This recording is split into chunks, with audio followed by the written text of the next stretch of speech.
2018 година бях на почивка в Токио. Бях наела малка уютна хижа от Airbnb. Пристигнах там късно през нощта и веднага си легнах. Събудих се в 3 сутринта с усещането, че не съм сама. Не му обърнах много внимание, защото бях уморена от пътя.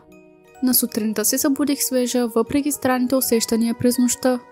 Станах от леглото, облякох се и излязох в града за закуска. Прекарах чудесен ден, изследвайки културата и историята на Токио. Късния следобед поръчах такси обратно до хижата. Когато бяхме на кратко разстояние от хижата, таксиметровият шофьор започна да ми говори с много загрижен тон. Не разбирах нищо, защото вероятно говореше на японски. Опитах се да му обясня, че не го разбирам, но той продължаваше да говори. Звучеше като предупреждение. Както и да е, влязох в хижата и за моя изненада светлините, които бях изключила преди да изляза, бяха включени. Но пак бях толкова уморена, че не обърнах много внимание. Затова си легнах и заспах. Чувствах се комфортно, докато не се събудих отново в 3 сутринта със същото усещане, че не съм сама. Този път реших да разбера защо го усещам отново. Бях толкова уморена, че едва не заспах моментално. Тогава видях червена светлина, идваща от горния етаж. Беше много зловещо, но реших да отида и да видя откъде идва. Първоначално не видях нищо, но после забелязах кукла в ъгъла. Помислих си, че понеже тази хижа е популярна, някой може да е забравил куклата тук. Погледнах в книгата за гости дали някой е писал за куклата. И ето, че имаше запис. Малко момиче с нейното семейство беше посетило мястото преди около седмица. Момичето беше писало, че е прекарало чудесно време с нейната кукла. Имаше телефонен номер на семейството, така че реших да им се обадя на сутринта и си легнах обратно да спя. Сутринта се обадих на семейството и им казах, че съм намерила тяхната кукла. Те, особено малкото момиче, бяха много щастливи да чуят, че съм я намерила. Казаха ми, че са я търсили навсякъде и че могат да дойдат и да я вземат веднага. И така и направиха. На следващия ден се прибрах вкъщи. Живея на около 50 км от Токио. Първоначално всичко изглеждаше нормално, докато отново не почувствах зловещото усещане, че не съм сама. Опитах се да запазя спокойствие и влязох в Фейсбук. Социалните мрежи винаги ме разсейваха и успокояваха, но не и този път. Докато преглеждах, нещо странно ми хвана окото в групата на моя роден град. Беше за семейството от хижата. Куклата на малкото момиче пак беше изчезнала. Явно съм заспала веднага след това, защото сънувах кошмар, че куклата е на горния етаж в моята къща. Събудих се от страх и трябваше да отида на горния етаж, за да се успокоя, че няма кукла там и че това беше просто ужасен кошмар. Качих се и щях да препадна, защото тя беше там, в моята къща, на горния етаж. Помислих си, че още сънувам същия кошмар и затова се ударих по лицето, за да се уверя, че не сънувам. За жалост беше реалност. Не знаех какво да направя и извиках паранормални изследователи. Когато дойдоха, ми казаха, че най-вероятно в куклата има дух. Помолих ги да се отърват от куклата, възможно най-скоро. Те ми казаха, че ще го направят и си тръгнаха заедно с куклата. На следващия ден ми се обадиха, че са се отървали от нея. Исках да знам как, но не ми казаха, което ми се стори странно. Затова реших да потърся подкрепа онлайн. Преглеждах известно време, когато попаднах на група за паранормални явления. Групата беше отворена за всички, които преживяват свръхестествени неща и искат да ги споделят с други хора в подобни ситуации. Оказа се, че групата има планове да се събере в Токио тази седмица. И на сутринта веднага тръгнах към Токио. Прекарах няколко часа там преди началото на събранието на групата. То се състоеше в стара църква. Когато влязох, видях много хора, от млади до възрастни. Лидерът на групата ми каза, че мога да споделя своята история с другите и започнах да разказвам. Бях почти приключила, когато възрастна жена от групата ме прекъсна. Тя ми каза нещо, което още ме кара да настръхвам. Ето какво ми каза тя. Здравей, казвам се Ема и живея в Токио от 60 години. Много ужасни трагедии са се случили тук през тези години, но една от тях мисля, че има общо с твоята история. Това се случи преди 11 години и шокира целия град. Това е историята на Абигейл Такахаши. Тя беше популярна заради добротата, грижовността и усмивката на лицето й. Тя винаги искаше да помага на хората и целият град я обичаше, с изключение на един човек, нейният баща. Историята гласи, че той е бил много ревнив и ядосан на добрата й репутация, защото той не е имал такава. Един ден той е купил кукла за рождения й ден и куклата станала нейното всичко. Въпреки че куклата е станала най-добрата приятелка, тя никога не спряла да се грижи за хората, които се нуждали от помощ. И затова баща й решил да я убие в съня й в 3 часа сутринта. Той е използвал най-големия си нож като оръжие за убийството. И тогава жената въздъхна и каза, че е бил осъден само на 10 години затвор. След кратка пауза тя продължи да разказва. Днес хората твърдят, че куклата й носи духа й. Разказват истории, че са виждали куклата да се разхожда около гроба й с нож и че търси отмъщение. Има само едно нещо, което не мога да изкарам от ума си – фамилията й – Такахаши. Кълна се, че съм я виждала някъде. И тогава осъзнах – таксиметровият шофьор, този, който се опита да ми каже нещо с загрижен тон. Името му беше Кен Такахаши и тогава осъзнах, че са минали повече от 10 години и че бащата е излязъл от затвора, което значи, че това беше той. Таксиметровият шофьор е бащата. Вероятно той е закарал семейството към хижата и е видял куклата на отиване, но не и на връщане.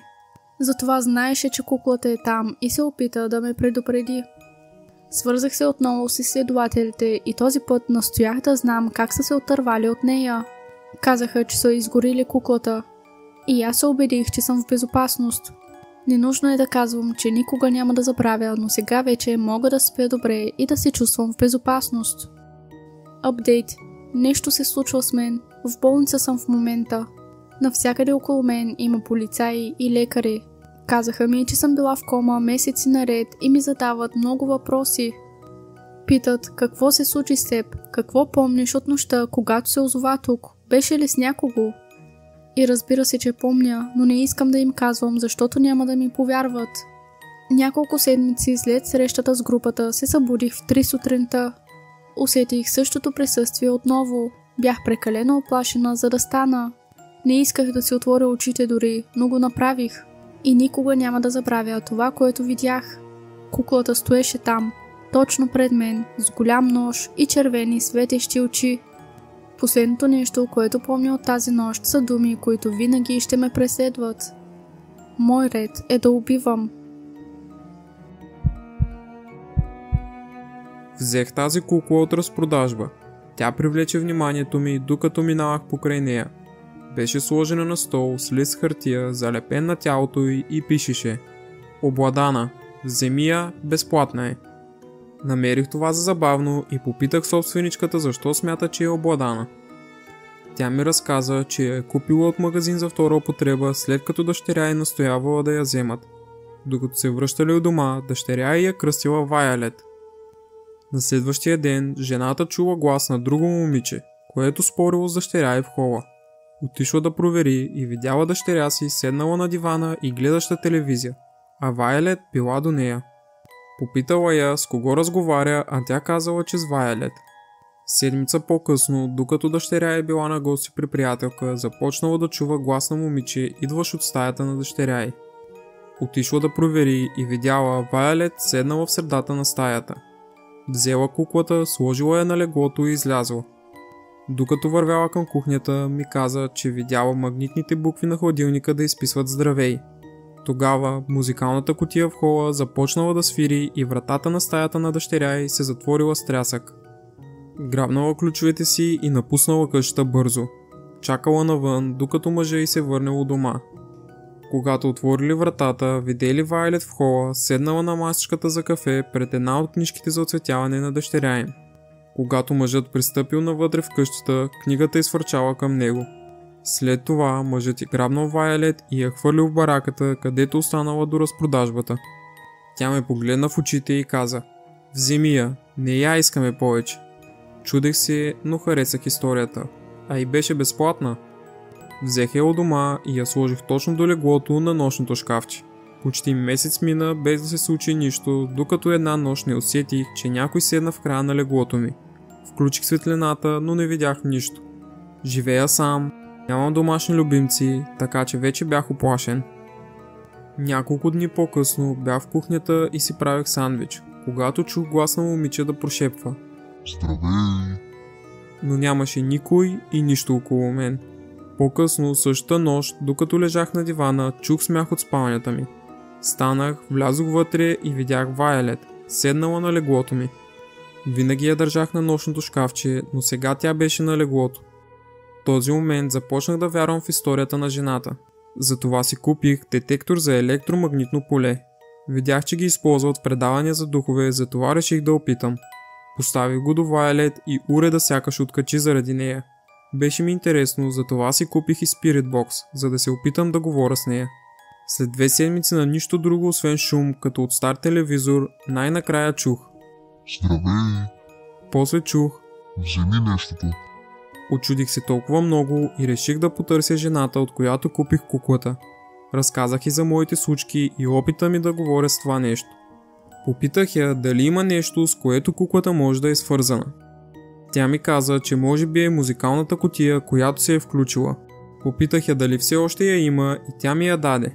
След около седмица най-накрая чух нещо, което ме накара да настръхна. Гласът на мъж каза: Дявол! Веднага се сетих за теорията, че демони се преструват на малки момичета, за да ви накарат да сте уязвими.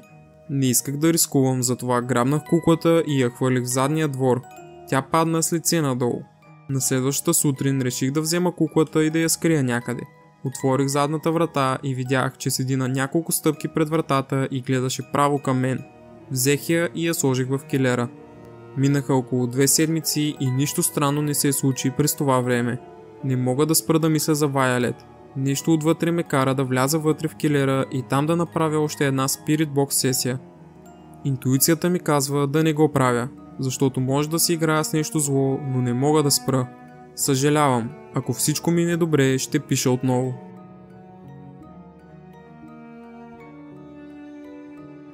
Това е краят на днешното видео. Надяваме се да ви е харесало. Ако е така, оставете палец нагоре и се абонирайте за нашия канал с камбанката, за да не пропускате новите ни видеа. А ако нямате идея какво друго да гледате, нашите предложения ще излязат на екраните ви.